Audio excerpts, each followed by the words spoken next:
আসসালামু আলাইকুম প্রিয় বন্ধুরা। আমরা বিভিন্ন সময় বিভিন্ন খারাপ মানুষদের দ্বারা কালো জাদুতে আক্রান্ত হই। তারা বিভিন্ন কারণে আমাদের প্রতি হিংসা করে, আর সেই হিংসার বশবর্তী হয়ে তারা বিভিন্ন সময় কুফরির পথ বেছে নেয় এবং ব্ল্যাক ম্যাজিক তথা কালো জাদু করে আমাদের উপর।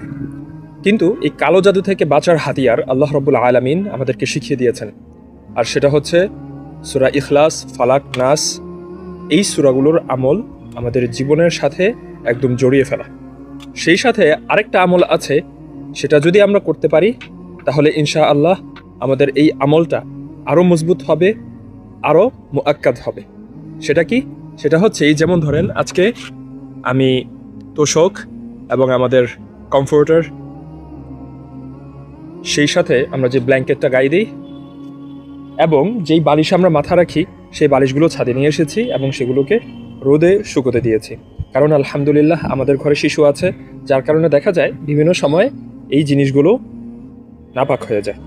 তো নাপাক যদি হয়ে যায়, এর উপরে যদি আপনি গড়াগড়ি করেন, এর উপরেই যদি আপনি থাকেন, আপনার সন্তান এর উপরে গড়াগড়ি করবে, তাকে আবার আপনি কোলে নেবেন, তখন আপনার শরীরও নাপাক হবে।